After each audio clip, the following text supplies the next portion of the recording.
Hello everyone, आज मैं video लेके आया हूं जो काफ़ी इंपॉर्टेंट होगा और मुझे लगता है हर नीट एस्पिरेंट को ये वीडियो आखिरी तक देखना चाहिए। प्रैक्टिकल सिचुएशन को दिमाग में रख के, बच्चों के पॉइंट ऑफ व्यू को दिमाग में रख के वीडियो बनाया है। लेकिन याद रखो यार, अगर मैं कोई एक स्टेटमेंट बोलता हूँ कि या कोई भी बोलता है कि यार नीट एस्पिरेंट का फिजिक्स खराब होता है, मतलब रिलेटिवली वीक होता है, तो ये जनरलाइज स्टेटमेंट है। लेकिन हो सकता है कुछ बच्चों का स्ट्रांग हो, और हो सकता क्या होता ही है, मेरे भी कई स्टूडेंट का फिजिक्स स्ट्रांग है। तो जब कोई भी स्टेटमेंट दिया जाता है तो वो जरूरी नहीं है 100% सब पे लागू हो। तो आज मैं 5 पॉइंट बोलने वाला हूं, और वो मुद्दा ये है कि नीट एस्पिरेंट्स का सिलेक्शन क्यों नहीं होता है। अफकोर्स जिनका होता है उनके लिए तो वीडियो है नहीं, जिनका रुक गया है, सेकेंड अटेम्प्ट है, थर्ड अटेम्प्ट है, उनके लिए वीडियो है ये। तो इसका मतलब ये नहीं है कि सबके लिए एप्लीकेबल हो सारे पॉइंट्स, बट याद रखना यार, 5 पॉइंट दूंगा, उन 5 में से काफी पॉइंट तो काफी बच्चों के लिए एप्लीकेबल होगा ही होगा। तो पहला पॉइंट क्या है कि NEET aspirant they limit their self, वो अपने पोटेंशियल को लिमिट कर देते हैं। इसके बारे में डिटेल बात करेंगे। दूसरा पॉइंट है सराउंडेड बाय नेगेटिविटी, नेगेटिविटी से सराउंडेड होते हैं। तीसरा पॉइंट है excess information, flooded with information, इतने इंफॉर्मेशन आपके पास है, आप जानकारी आपके पास है, ये भी आपको रोकती है, आपके सिलेक्शन को रोक देती है। फोर्थ पॉइंट है लैक ऑफ रोल मॉडल, कोई रोल मॉडल आपका आपके नोन में कम है या नहीं है। यूट्यूब पे तो है, फर्स्ट रैंकर को देख रहे हो लेकिन आपको फेक लगता है।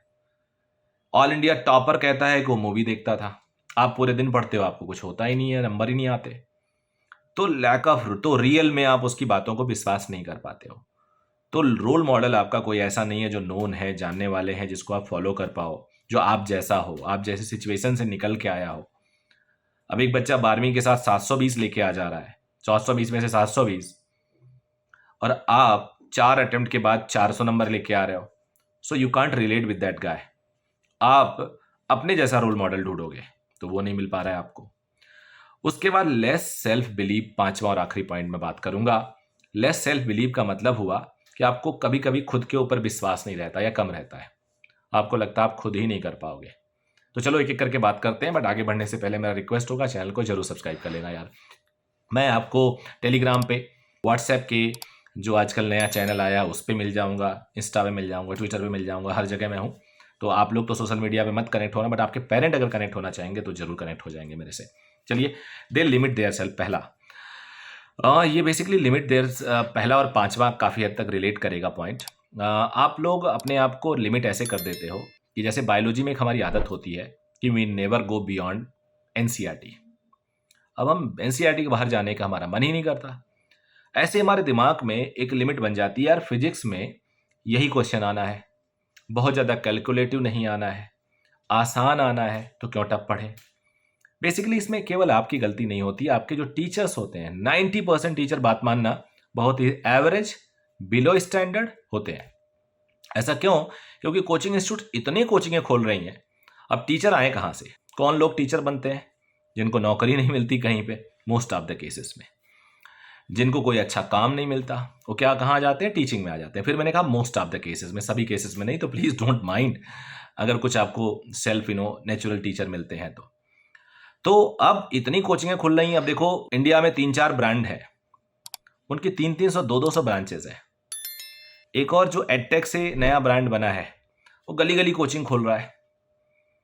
अब इतनी कोचिंगें खुलेंगी, हर कोचिंग में टीचर, लोकल कोचिंग अलग से, ऑनलाइन कोचिंग अलग से, तो भरे पड़े हैं कोचिंग यार। अब टीचर क्वालिटी मिल नहीं सकता, तो वो भी ऐसे उल्टा सीधा आपको सिखाएंगे और आप उसी बात को मान लोगे।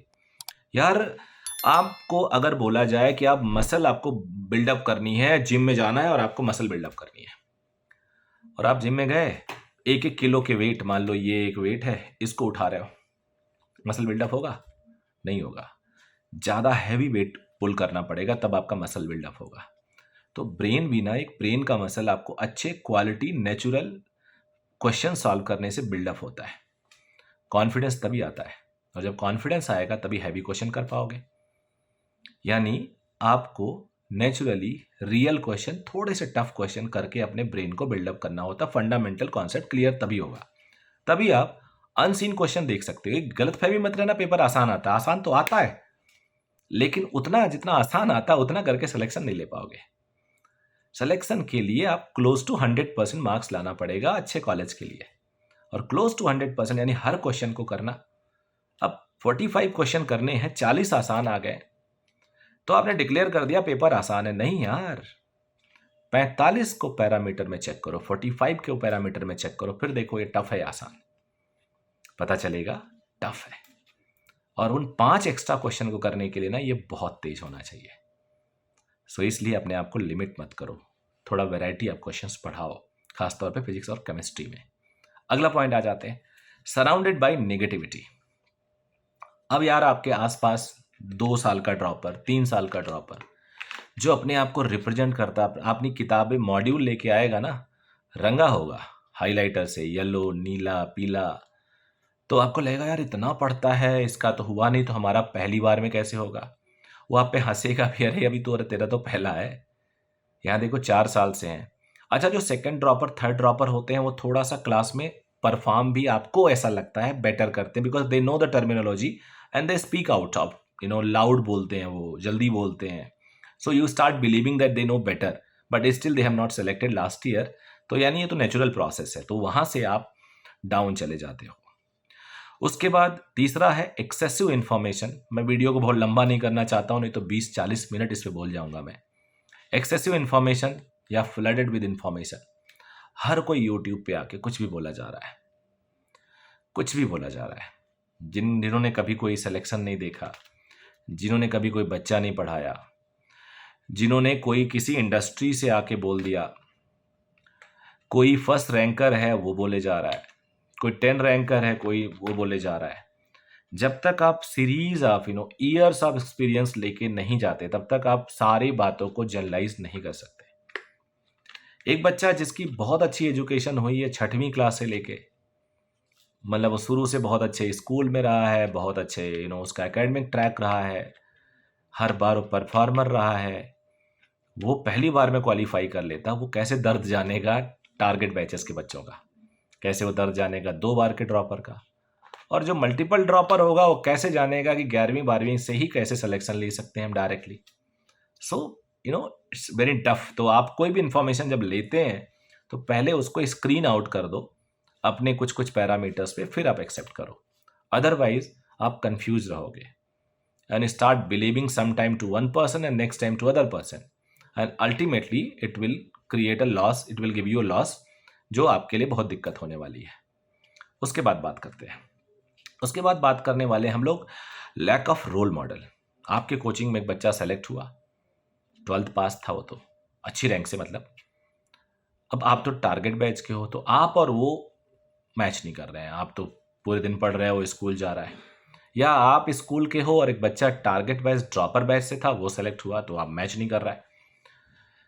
एक बच्चा 4 अटेम्प्ट 5 अटेम्प्ट के बाद 680 लाता है, आपका पहला अटेम्प्ट तो था 300 का, और दूसरे अटेम्प्ट में आप सिलेक्शन के लिए कोचिंग ज्वाइन किए, घर वाले कह रहे हैं सिलेक्शन होना चाहिए, और आपका जो रोल मॉडल है उसका तो 5वें अटेम्प्ट में सिलेक्ट हुआ। तो बातें मैच नहीं करती और अब सिंक्रोनाइज नहीं होता, रेजोनेट नहीं करता चीज़ें, तो वहाँ पे भी हम पीछे हो जाते हैं। उसके बाद आ जाती है बात रोल मॉडल की कमी हो जाती है। तो रोल मॉडल आपको चुनना होगा, आपकी बातें नहीं बता पा रहा है, आप हिंदी मीडियम में हो, इंग्लिश मीडियम में, तो आप अच्छे स्कूल में थे, वो एवरेज स्कूल का है, आप एवरेज के हो, वो अच्छे का है, उसके पेरेंट्स साथ में रहते हैं, आपके पेरेंट बाहर रहते हैं, उसके पेरेंट यहीं बाहर रहते हैं, आपके पेरेंट्स साथ में रहते हैं, तो कहीं ना कहीं पूरी तरह से कोऑर्डिनेट नहीं हो पाता, रेजोनेट नहीं हो पाता, तो एक प्रॉब्लम हो जाती है। दूसरा हो जाता है जो 5वां पॉइंट है, लेस ऑफ सेल्फ बिलीव। मैं कई बच्चों से पूछता हूँ कि आप एम्स ट्राई कर रहे हो, अरे सर वो कैसे, 720 कौन ले आ पाए, पहले गिव अप। आप कौन सा को ट्राई कर रहे हो, कौन सा कॉलेज, सर 600 हो जाए, 650 हो जाए, स्टेट में मिल जाएगा। हमारे स्टेट में, जैसे मैं उत्तराखंड से हूँ, तो यहाँ पे 600 पे मिल जाता है आराम से।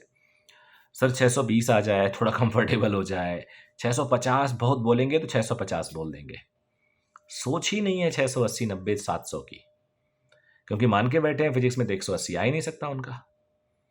पेपर अब बी सेक्शन में चॉइस मिल गया फिर भी नहीं, तो सेल्फ बिलीव ही नहीं है बंदे में। भाई सेल्फ बिलीव आप नहीं करोगे तो और कम करेगा। मैं अगर ठान लूंगा कि मुझे टॉपर ऑल इंडिया का बनना है, तभी तो बनूंगा। पहले ही मान के चल रहा हूं कि मुझे नहीं बनना है, तो कतई नहीं बनोगे। एग्जाम्पल ले लो, अगर एक बच्चा कह रहा है कि मुझे क्रिकेट खेलना है, क्रिकेट का वर्ल्ड कप चल रहा है, और फिर शुरू कर देता है प्रैक्टिस और कोचिंग क्रिकेट की एंड ऑल, तभी तो क्रिकेटर बन सकता है। अब दो चांस है उसके पास, या तो बनेगा या तो नहीं बनेगा। अगर लक होगा अच्छा खेलेगा बन जाएगा, नहीं तो नहीं बनेगा। दूसरा बच्चा है जिसने चूज कर लिया मुझे क्रिकेट खेलना ही नहीं है, तो वो कभी क्रिकेटर बन ही नहीं सकता, वो पहले ही डिसाइडेड है, क्योंकि उसने ट्राई नहीं किया। जिसने ट्राई किया उसके दो चांस बनते हैं, या तो बनेगा या तो नहीं बनेगा, यानी 50-50% का चांस हो गया। लेकिन एक बच्चा जिसने चूज ही नहीं किया, चांस ही नहीं लिया, तो उसको पक्का 100% नहीं बनेगा। वही हाल आपका है कि आप सोचोगे तभी तो काम करोगे, काम करोगे तभी तो अचीव कर सकते हो, नहीं तो अचीव ही नहीं करोगे। सो इट वॉज ऑल, मुझे लगता है यही एक रीजन है। अब इस रीजन को आप बेनिफिट कैसे उठाओगे, इनके सारे रिवर्स काम करो, जो मैंने पॉइंट्स बताए उसको काम करोगे तो आपको फर्क दिखेगा। So it was all the very best. आप उम्मीद है कि इससे आपको कुछ ना कुछ फायदा मिला होगा, आप इसका फायदा उठाओगे। Thank you very much, bye bye.